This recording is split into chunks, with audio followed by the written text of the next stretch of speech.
Welcome to the Virginia Tech Hampton Roads Agricultural Research and Extension Center Tree Trail.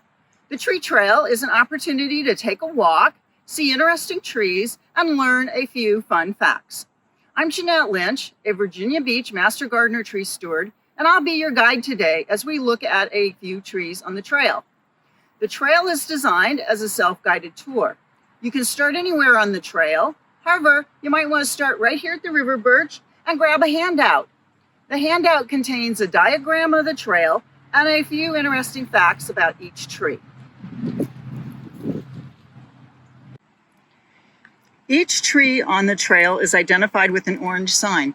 The sign tells you some basic facts about the tree, including common name, botanical name, family name, and a brief description. Scanning this QR code with your smart device will take you to a web page with more information about the tree. Let's look at some trees. Here we see the eastern red cedar, an evergreen tree native to Virginia, as well as eastern North America, from southeastern Canada down to the Gulf of Mexico, and as far west as the Rocky Mountains. The term native applies to plants that are original to an area. They were not brought to the area by humans, and they possess traits making them uniquely adapted to local conditions. It grows to 60 feet tall and 8 to 20 feet wide. Although it is called a cedar, it's actually in the cypress family. This tree has fragrant, needle-like foliage. As an evergreen, it retains green needles throughout the year. The dense foliage provides excellent roosting and nesting cover for birds. It produces berry-like cones, which are aromatic, juicy, and a good food source for wildlife. The eastern red cedar berries are a favorite of the cedar waxwing bird. The berries of this species of tree give gin its characteristic flavor. The eastern red cedar has this interesting red-brown bark which peels off in long fibrous strips. Red cedar wood is fragrant, soft, strong, and evenly textured.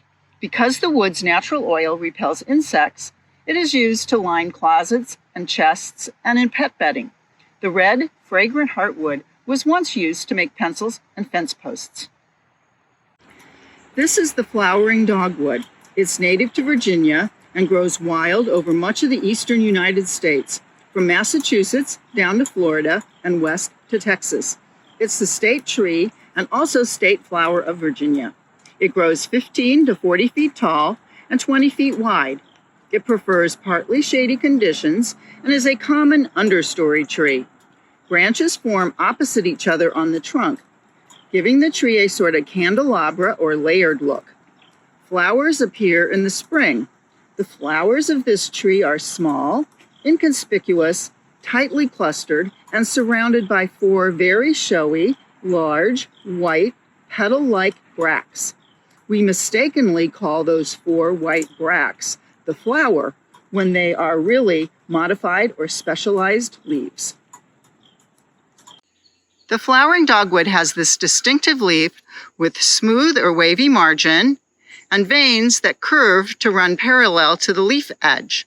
Leaves are arranged opposite each other along the stem.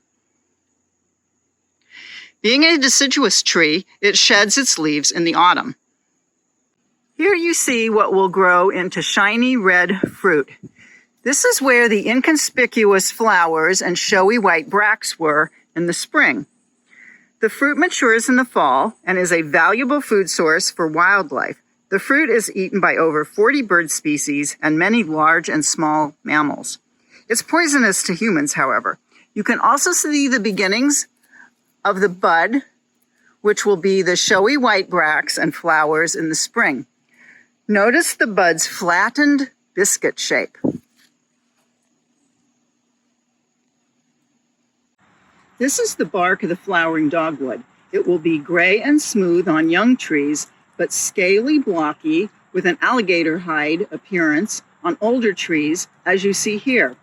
In your neighborhood, you may see the non-native Coosa dogwood, as well as our native flowering dogwood. In contrast to this blocky bark, Coosa dogwoods have bark with a mottled mosaic of gray, tan, and brown. Their bracts are taper-pointed and appear 2 to 3 weeks later than the native dogwoods. And Coosa dogwood buds are pointed, while the buds of the flowering dogwood are flattened, biscuit-shaped. Now let's take a look at some pine trees. The pine tree you see on the left is a slash pine. It's an evergreen native to the southeastern United States, and it ranges from southern South Carolina down to Florida and west into Louisiana. It has a long, clear trunk and a relatively short crown. It grows 60 to 100 feet tall and 30 to 50 feet wide. Needles are 7 to 10 inches long in clusters of 2 or 3, but mostly 3, as you see here. The cones are glossy, red-brown, and you can see that red-brown color much better here on this immature cone.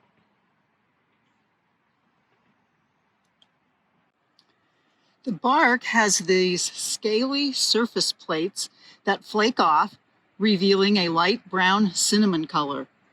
The slash pine is named after the slashes, which are swampy grounds overgrown with trees and bushes. That is its natural habitat. It was the source of pitch and tar for sealing cracks in wooden ships in colonial times. Here's another native evergreen pine, the loblolly pine, which is native to Virginia and a good portion of the eastern United States, from southern New Jersey down to upper Florida and into the eastern part of Texas.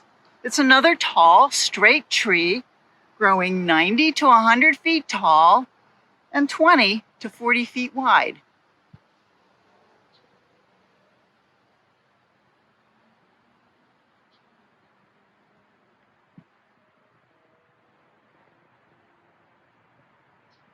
Like the slash pine we just saw, the loblolly pine has needles in bundles primarily of 3, and the cone is red-brown, but not as glossy as the slash pine.